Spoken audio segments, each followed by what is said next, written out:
Thank you for downloading the Start the Week podcast from BBC Radio 4. For more information, go to bbc.co.uk/Radio 4.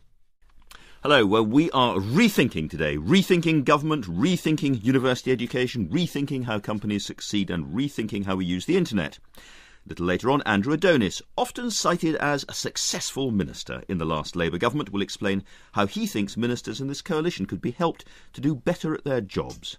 And Priyamvada Gopal, who lectures in English at Cambridge, warns that the coalition's plans will savage the teaching of English literature and the other humanities in our universities.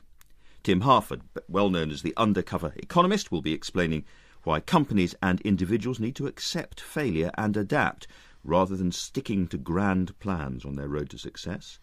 But we're going to start today with Eli Pariser, whose book The Filter Bubble has already introduced a new phrase to arguments about the internet and its use. He believes personalised searching, which seems so handy, is actually shrinking our imaginations and dividing us dangerously.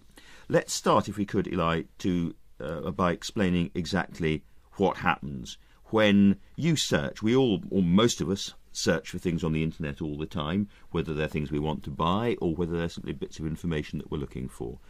What happens to that information? Well, it goes to the search engine that then uses it to customize your next searches. So it used to be the case that we all saw the same thing when we Googled something. We saw sort of the results that Google thought were authoritative. And now it's much more subjective. We each see different results based on what we've clicked on before, based on who Google thinks we are, and what it thinks we'll be interested in, and what it predicts that we're likely to click next. And so this is a radical narrowing of our possible range of reference. We were always told that the internet was going to open up to us this great, fantastic, worldwide treasure trove of information and viewpoints. And in fact, you would argue the opposite is happening. Well, that's right, and it's because these companies basically are looking at how do we provide sort of a very narrow version of relevance. That's the watchword. How do we make things more relevant? And what that means to them is how do we make people click things more, stay on our site longer, view more pages, and the best way to do that is to provide them with information they're likely to like. So they might say, listen, all we're doing is we're giving you what you like. That's what companies do. That's what the market does. Right, and I think the problem is that actually, they say, we're giving you what you want, and what you want is a complicated phrase. We all want lots of mutually contradictory things. We want to eat cake and we want to be thin.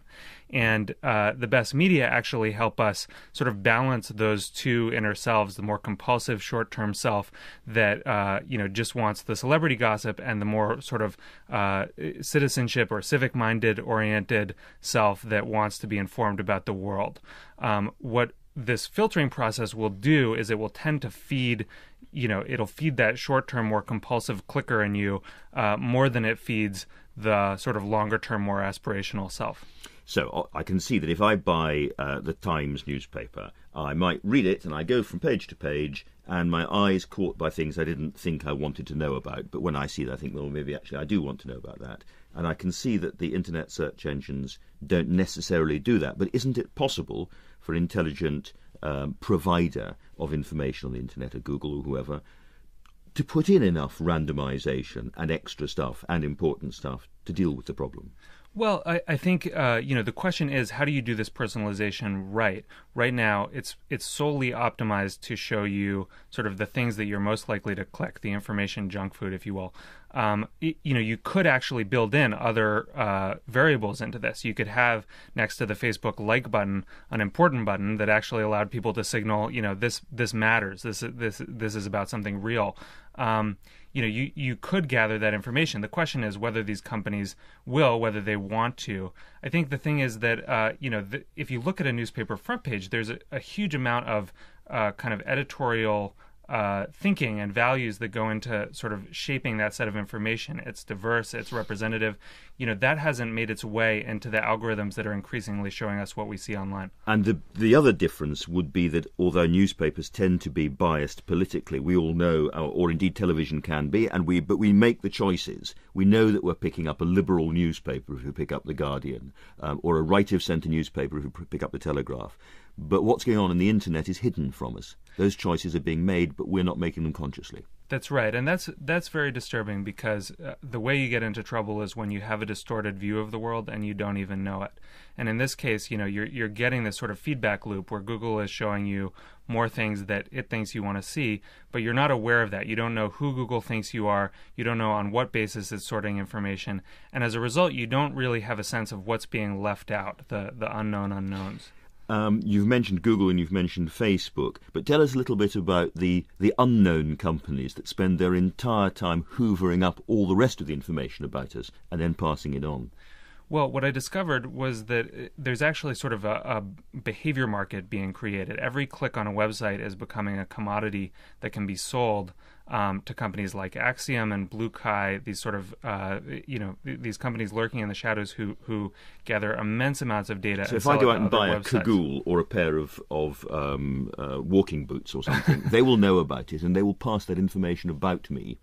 That's right. Onto search engines. In fact, it can be auctioned off in a matter of milliseconds. I mean, sometimes you literally can take one action on a website over here and have another website customize itself on the basis of that action without any apparent connection between the two.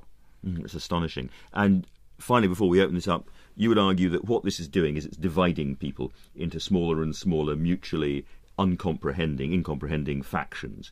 A little bit as if we were only listening to talk radio that of a kind that supported our prejudices. That's right. Yeah, I think we're drifting further and further from sort of a common view of what's happening in the world, and without even knowing it, we're being reflected our own views. We're hearing our own views reflected back. Tim Harford. Eli, you don't mention blogs or Twitter in your book very much. You just touch on them briefly. And it seems to me they are one way of bursting this filter bubble. Personally, I get a lot of my reading material via blogs and Twitter. They are filtered to some extent, but they're filtered by me, by my choices. There's no hidden algorithm. I mean, do you think that these are a possible solution, or do you think that they're going to fade out, they'll be replaced by these more invisible processes? Well, I do think, when you look at, say, Facebook versus Twitter, Facebook is used so much more than Twitter, and it's now driving a lot of the traffic to news websites or blogs. So you have this sort of this company in the middle of that transaction that is using this kind of personalization and is deciding which content you see and you don't. I think Twitter can be very useful for I follow Karl Rove on Twitter, even though I don't agree with him, and I hear what he has to say. But even Twitter is moving more in this direction. So recently they announced that they're adding this sort of personalized search results to the way that you traverse Twitter. So it spreads. Priya. I just wanted to ask you, I mean, the internet is clearly a sort of double-edged tool. It's got lots of information. It can make democratic movements possible. It can make interaction and dialogue possible. But what I've read of what you've said is also very chilling.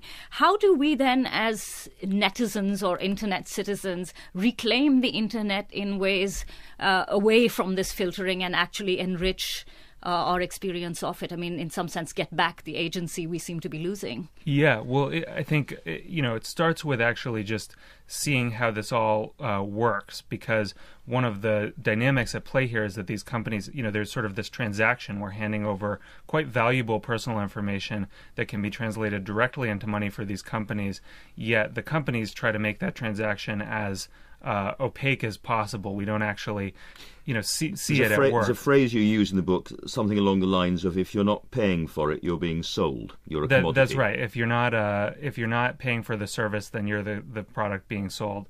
And I think changing those dynamics would help us relate to these companies in a different way, so that we might demand more of them. We might say, you know what, this isn't actually a free service. We're paying for this, and we want it to feed sort of our better selves, our society as a whole. Andrew Adonis. I hate to say this on the BBC, but it seems to me, Eli, your book makes a fantastic case for public service broadcasting and its continued relevance in the modern world, including, of course, public service websites. The BBC is a phenomenally successful website. It's probably most people's main source of news on the web, as well as a broadcaster. That's why they're against us. And, of course, those who are competing are against. What do you think about the future of public service broadcasting in the context of these filter bubbles? Well, I think, this does highlight one of the dangers of having a huge amount of sort of what the public gets to know flow through these private entities that have other interests at heart. And I think we'll need institutions like public service broadcasting or education or libraries that can help fill in some of the information that may not get to us, in our search results or on Facebook. I think, the challenge here is that this is a hugely efficient, service. What's happening is that you're sort of sifting out just the most delectable little information tidbits, and you're going to have to kind of bring people back to the stuff that's a little harder to get your head around, but actually more rewarding. And we have to learn how to turn off all the controls and so on as well. That's true, yeah. Well, we've mentioned Google, we've mentioned Facebook, hugely successful companies, of course, but lots of other internet companies and other companies fall by the wayside all the time. And in Adapt, why success always starts with failure, Tim Harford, you've been looking at this process.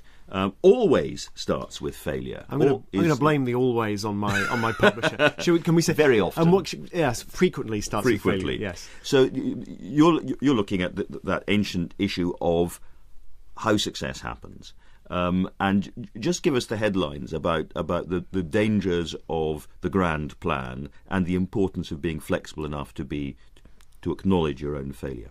Well, this was originally supposed to be a book about how to save the world, how to solve really complex problems, climate change, counterinsurgency. Sort of thing, yeah, I just how do we do this? How do we fix our innovation problem? All of this, better government, better aid, and what kept coming up as I looked at each of these problems was basically the realization that they're incredibly difficult. The economy that we've created somehow is hugely sophisticated, hugely complex, probably 10 billion products and services on sale around London alone, 10 billion distinct types of products and service on sale around London.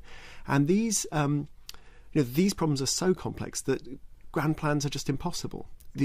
You will fail if you try to make interventions in a complex system like this. And therefore, success comes through error correction. It comes through working out what's gone wrong and fixing it really fast. One of the examples that you use in the book is about the Americans in Iraq after the initial invasion.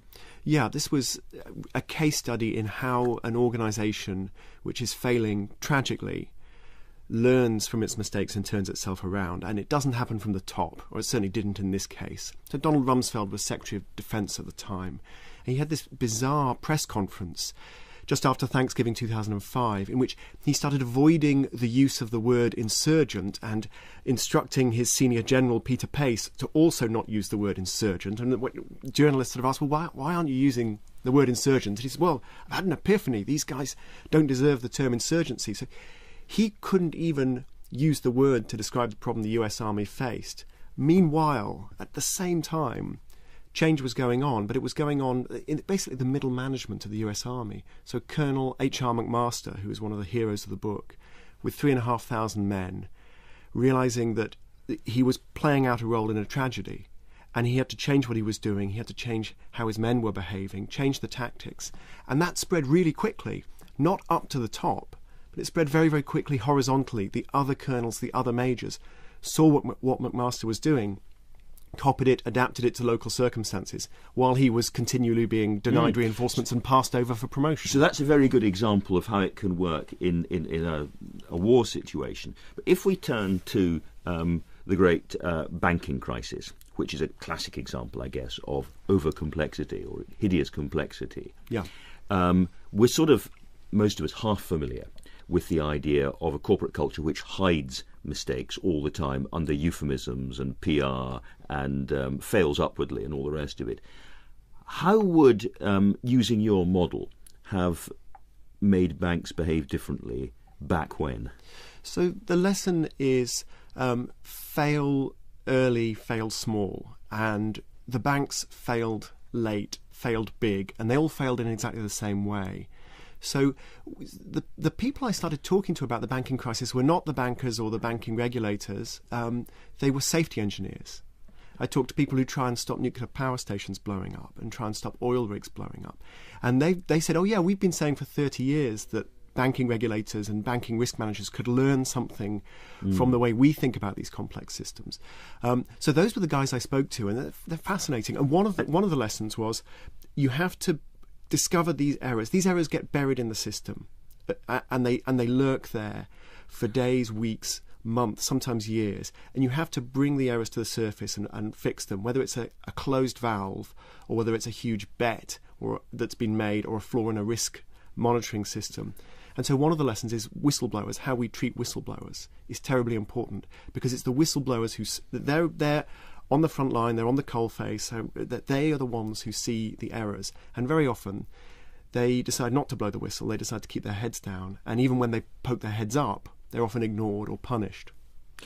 When we'll be talking about politics directly in a little while, but does this also mean that the notion of one single way of solving an education problem or a health problem to be imposed on all the country all at the same time is wrong, that we should be doing much more pilot projects, smaller experimental ideas, letting variations tell us what's working and what isn't? Absolutely. I mean, and there are good variations and there are bad variations. There are variations that come from very slack standards or poor oversight in some parts of the country, but there are also variations that come from trying to adapt to local conditions and trying to learn and trying to innovate. I talk in the book about Andy Warhol's famous statement about Coca-Cola: all the Cokes are the same and all the Cokes are good.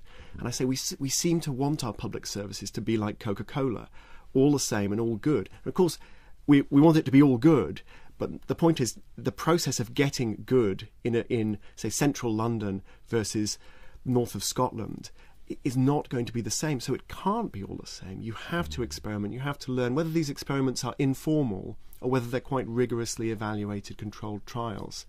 That process of trying out new things, figuring out what's working, getting rid of what isn't working, and rolling out what is working. But it's anathema to politicians, because they perceive this as sort of weakness, and they want the great man theory still there. Absolutely. And so do we as voters. And what I was going to say, is there a personal, individual part of this that we as individuals, if we want to live our lives as successfully and happily possible, have to think about failure differently? Up to a point.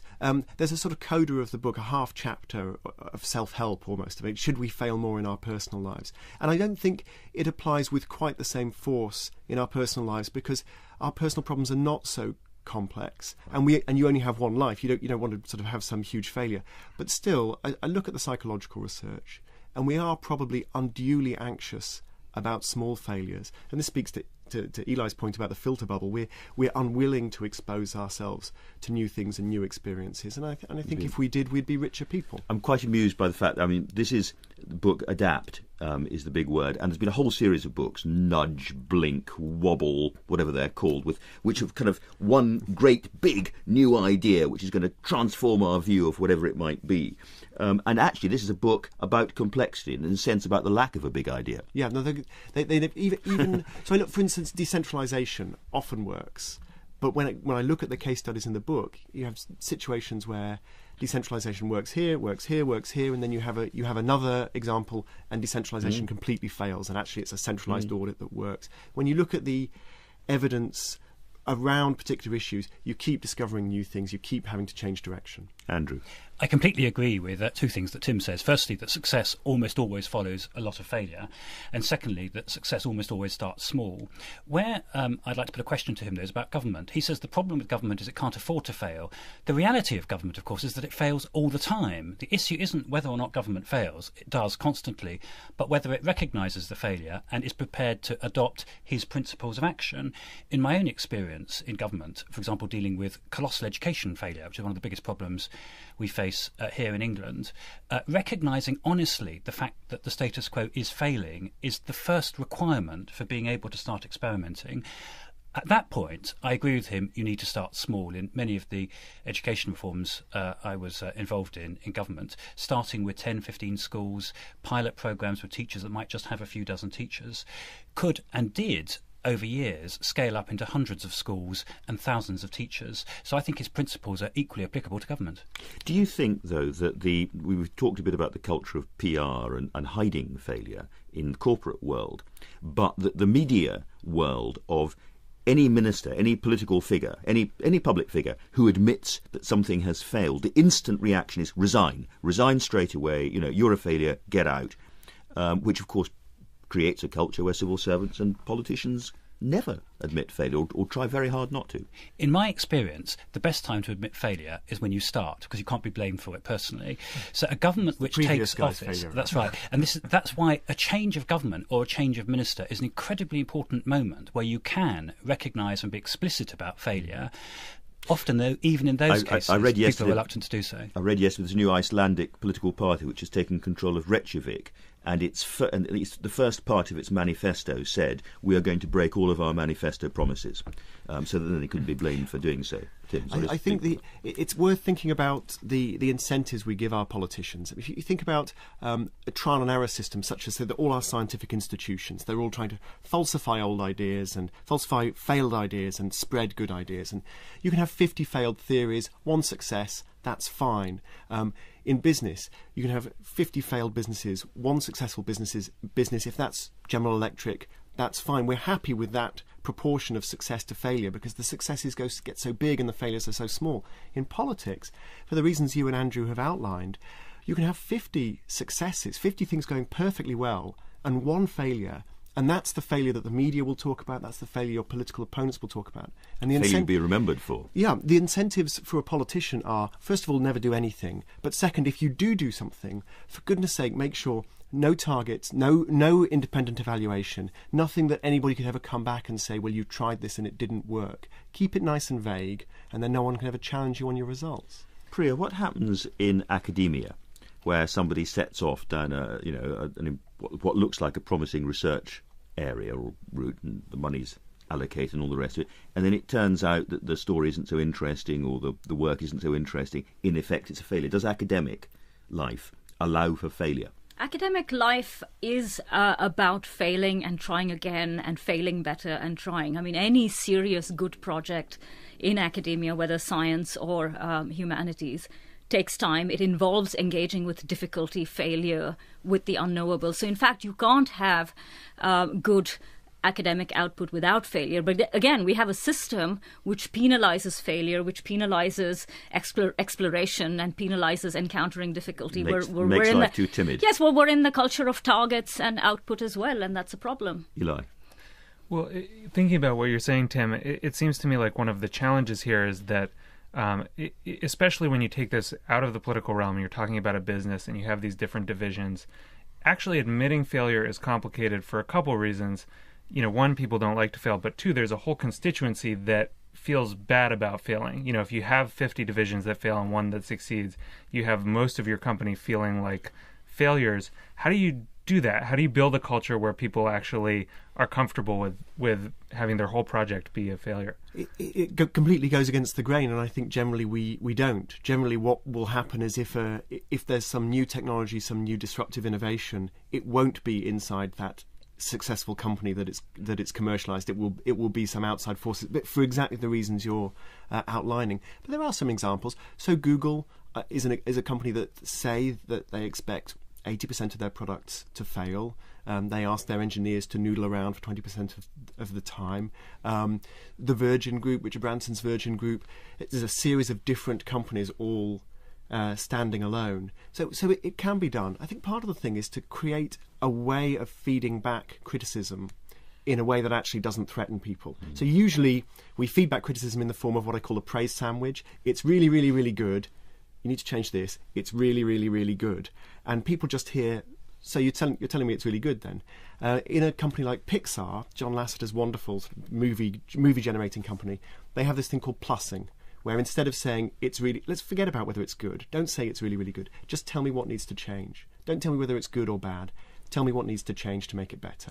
And you can create a culture where failure and feedback are possible. Well, I don't know if Lord Adonis, did a lot of noodling around in his ministerial office in the old days, but you certainly had at least 2 big projects: the high-speed rail link and the schools reform programme, which have been picked up by the coalition. They've pushed them forward, which is, I would have thought, one definition of success if your political opponents pick up the thing and keep moving.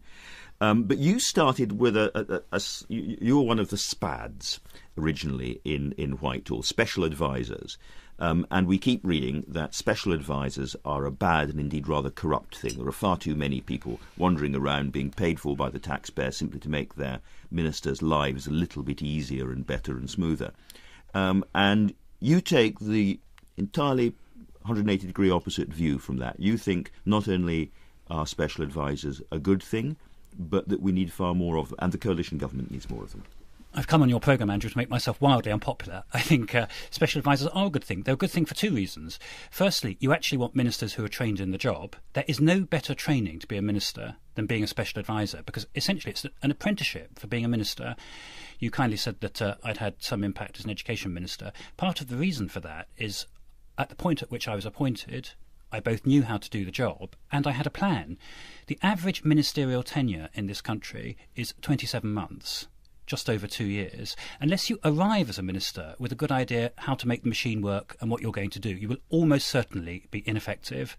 The second reason my SPADs are important is that it actually helps ministers do their job. You've got this huge civil service which does an excellent job and is thoroughly professional, independent and so on, but you're also a politician when you're a minister and you need political advice.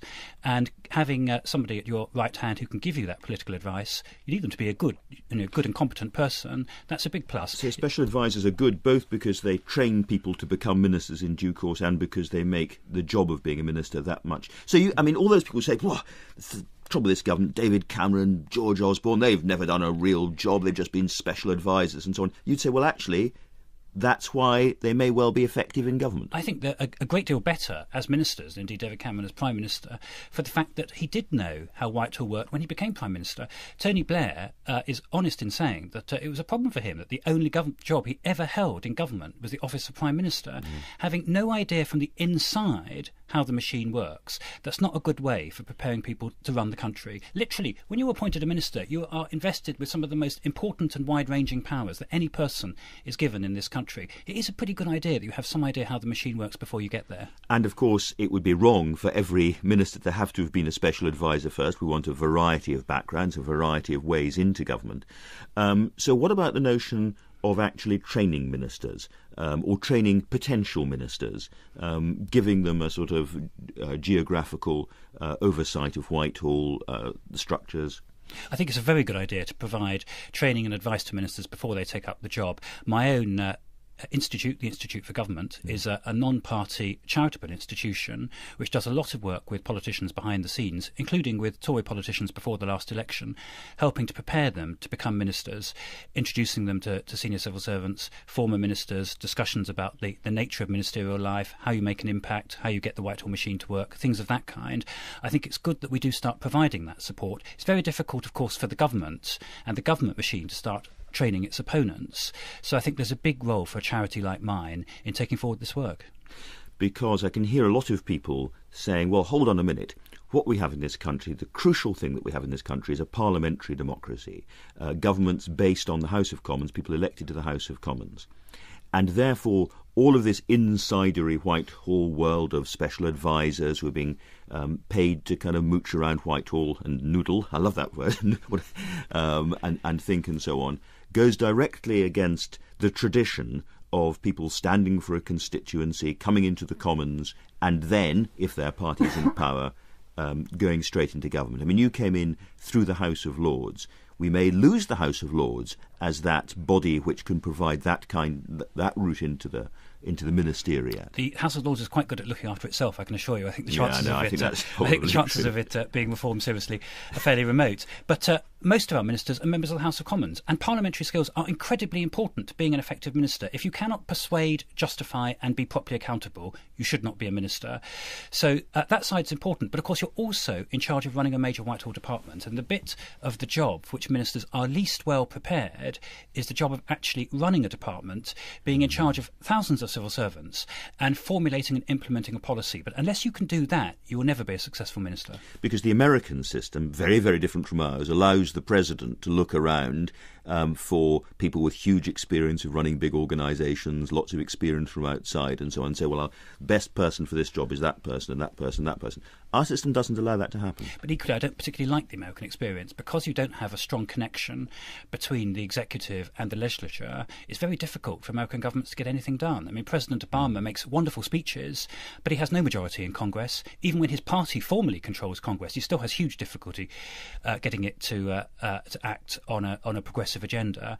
I actually quite like our system, where a government is elected by the people once every 4 or 5 years on a programme, and its job then is to seek to implement it, taking proper account of parliamentary debate. You mentioned, just before we open this up, you mentioned the short tenure of ministers, 2 years plus. Do you think that, therefore, there are simply too many reshuffles in the system? I do. I think one of the best things David Cameron has done this year is not to have a reshuffle. You and I, Andrew, are sort of political junkies. We're all sort of aghast at the fact that we've now gone through a summer and there hasn't been a reshuffle. I think it's a jolly good thing. The instinct to reshuffle is at the heart of prime ministerial life, and it needs to be resisted at all costs. Tim? Andrew, I love the idea of training ministers and sort of trying to prepare them for their job. And I want to speak up for a moment for the nation's geeks, who I know are all listening because they want to hear what Eli has to say. So one of the things that really strikes me about politics in this country is numbers are thrown around without any respect for what they mean, any respect for what the actual reality behind them. Basic concepts such as debt or deficit are confused by politicians who should know better, i.e. those with Treasury responsibilities or Treasury spokespeople. And basically, there seems to be no culture of respecting the scientific method, statistics, numbers, evidence in general. So when you set up some university to teach ministers how to do their job, will you please include a maths and statistics component? I think that's a great idea. It's precisely for the reason that Tim gives that we've set up a number of independent bodies who police the system. We now do have an independent statistics authority. We have an independent body which audits forecasts for economic growth and the public finances.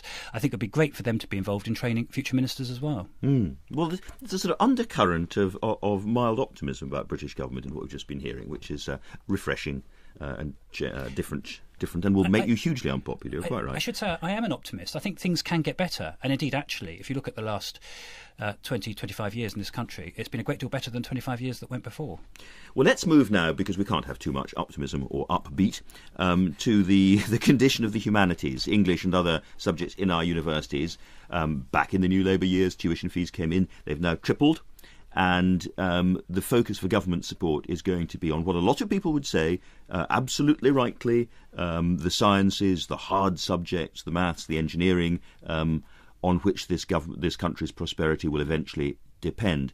But Priya, as I said at the beginning, you lecture in English at Cambridge, and you're taking part in a debate simply asking, quotes, what's the use of literature? The underlying theme being that this is not something that in hard times a country should be spending a lot of money on. Yes. This seems to me precisely wrong. We are witnessing at this point a huge assault on the humanities and the arts, and subjects like English literature, philosophy, history are imperiled. And one of the problems with this is that we're actually seeing a filtering of university education as well. The term that Eli has used so usefully in relation to the internet is also true of higher education. We're having the higher education system reshuffled, restructured in some sense to address very, very narrow concerns. So just before we look at the effect of it, just talk through for us how the pressure on the humanities feeds through the system. What's actually happening? What's actually happening is several humanities departments are under threat of closure. Some have already been closed. At London Metropolitan University, we've had 80% of the departments cut. And this is because the fees for the courses which students now eventually have to pay have become very high. Yes. And it's not possible to get enough people prepared to pay very high fees to do something, quotes, and I put quotes around it, soft, like English or philosophy or whatever it happens to be. Well, That's the problem. Yes, well, the problem is that all money, all 100% of the teaching budget has been removed. The block grant has, in effect, been abolished. So there is no public support. There is no governmental support for the arts and humanities. And indeed, for some of the sciences, those sciences which aren't going to be seen in the long run as useful to industry, what we've seen is an undermining of thinking that isn't instrumental.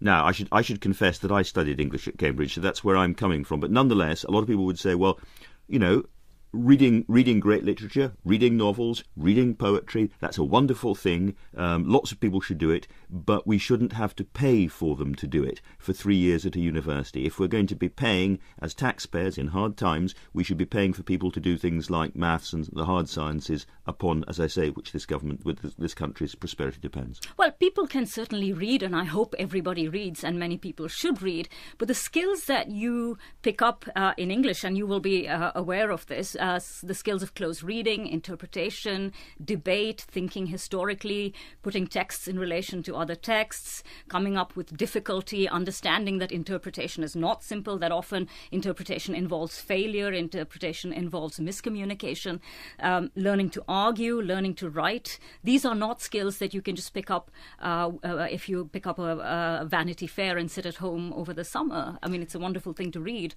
but you have to be taught some of these skills as well. So it is a general mental education, you would say? It's a general mental education. It's as much about undoing mental reflexes. It's about encountering the difficult. It's about encountering the oblique, learning to parse meaning. Meaning isn't simple. I mean, one of the problems is that we're in a society where we think that with a click of the button and you go onto Google and you get meaning. But meaning actually involves a difficult process of interpretation. So if we've got a problem with the internet where people think they're getting information, what is actually also being undermined is reading and learning how to read, and learning how to read in context, and learning how to read in relation, put ideas in relation to each other. And these are skills that you cannot just pick up on your own. Do you think they're skills, therefore, that are going to be limited to a minority of people who can afford high fees to pay for? We had a huge amount of controversy the week before last with AC Grayling's sort of new college university, a sort of privatised university opening in London. Yes, we are going to have a problem where if we have a culture where students are encouraged to take subjects where they will get decent paying jobs, and they're encouraged to move away from the arts and humanities, you will have a culture where only people who can pay 18,000, which is what Grayling's university is, it's a college, it's not a university, it can't be a university, is going to levy, it will be an elite subject. Eli, what do you make of this from an American perspective? Well, it seems like one of the themes actually running through the whole conversation today is about the value of generalism, and the ability to sort of synthesize lots of different kinds of information. I think it was one of the things that I was thinking about when you were talking, Andrew. Also about sort of pushing towards more expertise. And I'm generally of the view that we have a lot of narrow expertise. We have a lot of sort of specialization. What we don't have is the sort of both mental and societal connective tissue that helps connect those ideas together. Tim refers to Phil Tetlock in his book, who studied expertise and actually found that in a whole bunch of settings, experts aren't actually better at predicting or much better at predicting what happens than... They're terrible, and the kind of expert who is least terrible is what Tetlock calls the fox, and the fox is self-critical and embodies lots of different thinking styles, lots of different disciplines, rather than the so-called hedgehog, who's sort of very logical and very sort of deep and tends to just run into trouble when it comes to dealing with the social sciences. But you do want generalists who know what they're talking about, in my experience. So you need both things. I mean, go back to the ancient Scottish universities, where you had effectively a first year in studying philosophy before you specialised any further, because they thought you couldn't learn unless you learned how to think first. But there's nothing like that in our universities at the moment. You go in, maybe there should be foundation years. But Priya, do you think that the problem actually starts earlier with specialisation for A-levels, so the age of 16? Already, I mean, I studied English literature and physics and maths, and then went on to study economics and philosophy. So I've tried to maintain that generalism. But generally, I think students are channeled either towards the arts and or the sciences quite early. I mean, is that a problem? Yeah. Well, no, I think that the issue is this. We need both generalists and specialists. Subjects are distinctive. English literature does teach you skills that you don't get in mathematics or in economics. At the same time, we don't want to go back into 2 cultures or 3 cultures, the scenario where you're pitting sciences against the humanities. What we need as a culture is a connective culture of thinking. And in any serious university, any serious scholar will tell you that you can't do the humanities without the sciences, and you can't do the sciences without the humanities. You need great ideas clashing and interacting. Andrew Dennis. Priya, your own university, Cambridge, was strongly in favour of higher fees, and indeed has been a proponent for many years of a move towards the privatisation of universities, which it believes will lead to higher quality and more discriminating students. What do you think? Could I make a distinction here between the university administration and academics? Most academics, we have a huge campaign for public education. Most academics, I think, are very clear that a strong public component to higher education is absolutely crucial to keep access open and to democratize higher education, which is the direction in which we should be going. University administrations are, of course, looking at balance sheets, and in the face of block grants being removed, in the face of public funding being removed, their eyes are on the money. But academics are very much in favour of public education and widening access. Isn't it inevitable, though, that in hard times students are going to be more sort of mechanistic and narrow about what they want from their university education? They're going to be thinking more about the job that comes afterwards. Students inevitably have to think about jobs, but I don't buy this idea that students know what they want in any simple sense. I think students come in wanting an education, wanting to be challenged, wanting to learn, and we're doing them a disservice by setting up a culture where the only thing that matters is a job that pays at the end. So if we think we know what we want, we're almost certainly wrong. That takes us back to the filter bubble, which is where we started. Yes. Thank you to all my guests today, Eli Paris's The Filter Bubble and Tim Harford's Adapt, Why Success Always Starts With Failure are both out now. Andrew Adonis, Lord Adonis, has written the foreword to the Institute for Government's report on the challenge of being a minister. And Priya Gopal will be taking part in the discussion What's the Use of Literature at the Royal Society of Literature tonight at University College London? At King's College King's London. College London, I beg their pardon. The event is sold out, I'm afraid, but a recording will be posted on the Royal Society of Literature website next week. Raymond Tallis takes a swipe at neuroscience, and Barbara Sakayan is talking about the ethics of mind reading. But for now, thank you and goodbye. Giving you what you like. That's what companies do. That's what the market does.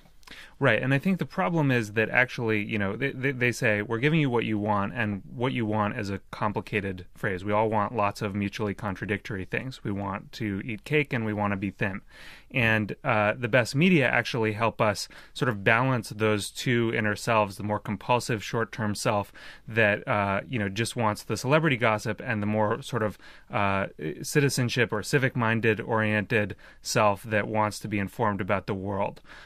What this filtering process will do is it will tend to feed, it'll feed that short-term, more compulsive clicker in you more than it feeds the sort of longer-term, more aspirational self. So I can see that if I buy the Times newspaper, we each see different results based on what we've clicked on before, based on who Google thinks we are, and what it thinks we'll be interested in, and what it predicts that we're likely to click next. And so this is a radical narrowing of our possible range of reference. We were always told that the internet was going to open up to us this great, fantastic, worldwide treasure trove of information and viewpoints, and in fact, you would argue the opposite is happening. Well, that's right, and it's because these companies basically are looking at how do we provide sort of a very narrow version of relevance. That's the watchword. How do we make things more relevant? And what that means to them is how do we make people click things more, stay on our site longer, view more pages, and the best way to do that is to provide them with information they're likely to like. So they might say, listen, all we're doing is we'll start today with Eli Paris, whose book The Filter Bubble has already introduced a new phrase to arguments about the internet and its use. He believes personalised searching, which seems so handy, is actually shrinking our imaginations and dividing us dangerously. Let's start, if we could, Eli, by explaining exactly what happens when you search. We all, or most of us, search for things on the internet all the time, whether they're things we want to buy or whether they're simply bits of information that we're looking for. What happens to that information? Well, it goes to the search engine that then uses it to customize your next searches. So it used to be the case that we all saw the same thing when we Googled something. We saw sort of the results that Google thought were authoritative. And now it's much more subjective. I might read it and I go from page to page and my eye's caught by things I didn't think I wanted to know about. But when I see that, I think, well, maybe actually I do want to know about that. And I can see that the internet search engines don't necessarily do that. But isn't it possible for an intelligent provider of information on the internet, a Google or whoever, to put in enough randomization and extra stuff and important stuff to deal with the problem? Well, I think the question is, how do you do this personalization right? Right now, it's solely optimized to show you sort of the things that you're most likely to click, the information junk food, if you will. You could actually build in other variables into this. You could have next to the Facebook like button an important button that actually allowed people to signal, this matters. This is about something real. Thank you for downloading the Start the Week podcast from BBC Radio 4. For more information, go to bbc.co.uk/Radio 4. Hello, well, we are rethinking today. Rethinking government, rethinking university education, rethinking how companies succeed, and rethinking how we use the internet. A little later on, Andrew Adonis, often cited as a successful minister in the last Labour government, will explain how he thinks ministers in this coalition could be helped to do better at their jobs. And Priyamvada Gopal, who lectures in English at Cambridge, warns that the coalition's plans will savage the teaching of English literature and the other humanities in our universities. Tim Harford, well known as the undercover economist, will be explaining why companies and individuals need to accept failure and adapt rather than sticking to grand plans on their road to success. But we're going to